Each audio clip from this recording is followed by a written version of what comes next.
Election होने थे, election हो गए, सोचा था कुछ एक 5 साल के लिए एक जमहूरी तरीके से एक गवर्नमेंट आएगी, गवर्नमेंट तो नहीं आ रही, अपनी शराइत रखी जा रही है। सड़कें इस वक्त हमारी गर्म है एहतजाजों की वजह से, नारों की वजह से, पार्लियामेंट का कुछ अता पता नहीं है, सियासतदान मैंडेट चोरी होने की बात कर रहे हैं, होगा क्या?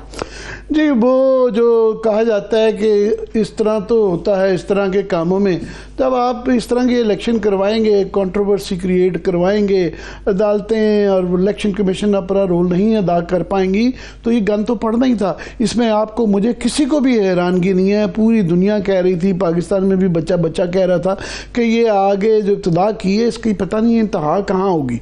अब अल्लाह बचाए, दुआ की जा सकती है इस मुल्क के लिए, तो ये इसमें से कुछ भी अनएक्सपेक्टेड नहीं है। अब सूरत हाल ये है कि अभी 24 घंटे हो गए हैं, 2 दिन से तकरीबन गुफ्तो शनीद जारी है नून लीग में और पीपल्स पार्टी में। वो फैसला नहीं हो रहा, वो बुनियादी तौर पे इसलिए नहीं हो रहा, बल्कि आप ब्रेक में मुझसे पूछ रही थी कि असद जरदारी और नवाज शरीफ साहब भी आपस में बैठेंगे फिर ही फैसला होगा। नवाज शरीफ साहब तो मैंने आपको बता दिया था कि सानू की कह के ना वो तो मरी चले गए हैं, तो वो अगर आप भी जाएं असद जरदारी मुलाकात से नहीं होगा। नून लीग को समझ नहीं आ रही, नून लीग को अपनी सिचुएशन नहीं समझ आ रही कि उनके पास कोई बार्गेनिंग चिप नहीं है। उनकी लगाम वो कड़की है जो पीपल्स पार्टी ने उनके ऊपर लगा दी, उस कड़की की रस्सी उनके पास है। वो बाऊ मांगी अपनी कीमत लेंगे, उनको जो मांगेंगे देना पड़ेगा, क्योंकि आप देखें कि उनकी उससे मरहून मिन्नत है नून लीग की हुकूमत जो बना रही है, सो वो अपना मैक्सिमम मांगेंगे। वो बिलावल साहब ने आज जो बयानात उनके जो था, उन्होंने कहा कि ये इनको बुनियादी तौर पे वो यही कह रहे हैं कि इनको समझ नहीं आ रही कि क्या खतरनाक स्टेक हो सकते हैं। खतरनाक से मुराद ये है कि उनको कोई परवाह नहीं कि नया इलेक्शन भी हो जाए, गवर्नमेंट नहीं बनेगी तो नुकसान तो नून लीग का, गवर्नमेंट तो ये बना रही है। वो कह रहे हैं कि हमने कुर्बानी ये दे दी है कि हम आपसे वजारतें नहीं ले रहे, मगर उसके अलावा बाकी इन रिटर्न हम जो मांगेंगे आपको देना पड़ेगा। वो सदारत भी मांगेंगे असददारी साहब के लिए, वो स्पीकरशिप भी मांगेंगे, वो सेनेट चेयरमैनशिप भी मांगेंगे, वो गवर्नर 2 सूबों में तो पक्का है, सिंध में भी वो लेंगे। और ये वो बल्कि बड़ी मज़ा खेज खबर चल रही थी कि एमक्यूएम वालों ने भी अपनी डिमांड्स पेश कर दी और वो सिंध के वो टसोरी साहब समझ रहे हैं कि दोबारा वो गवर्नर बना दिए जाएंगे।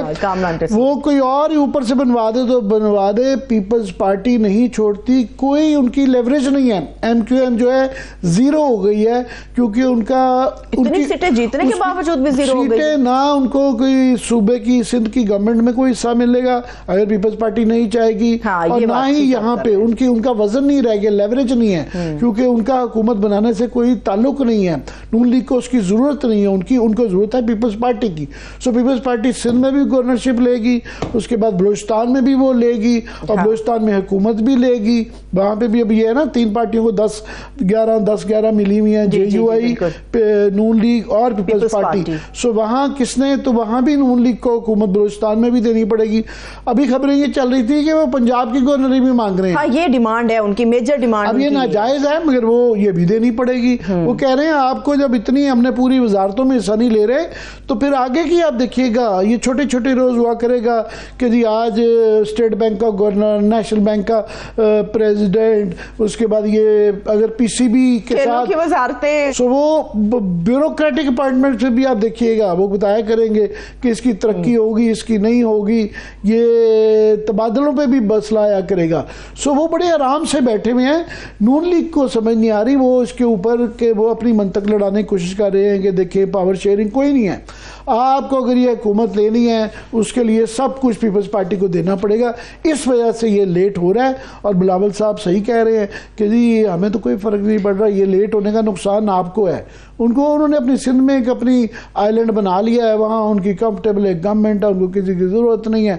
यहाँ वो अपना हिस्सा लेंगे, सियासत भी करेंगे, अपोजिशन में सूली बातें भी करेंगे। आप देखिएगा इस दफ़ा जो उन्होंने PDM की जो गलतियाँ की थी, इस दफ़ा हर कानून साजी में वो कोशिश करेंगे कि अपना इमेज बेहतर करें। ऐसे क्या मजबूरी है कि नून लीग ने हुकूमत लेनी? आमिर साहब, जो नवाज शरीफ साहब के कैंप के लोग हैं वो ये हर जगह पर तासुर दे रहे हैं कि हमें जबरदस्ती हुकूमत दी जा रही, ले लो ले लो। वो जो मिल गई है ना उनको सीटें नून लीग को इस वक्त, आमिर डोगर साहब के हिसाब से वो असली सिर्फ 17 नहीं वो 17 तो है, मगर जितनी मिल गई हैं। अगर पीपल्स पार्टी नहीं इनको बनवाती, अगर ये नहीं लेते तो ये री इलेक्शन होगा बिलावल साहब यही धमकी दे रहे हैं कि फिर हमें कोई परवाह नहीं है री इलेक्शन भी हो जाए, क्योंकि सूबों की तो गवर्नमेंट रहेगी, तो वो क्योंकि पीपल्स पार्टी इंटरेस्टेड नहीं है, वो नहीं बनाएंगे तो कौन बनाएगा?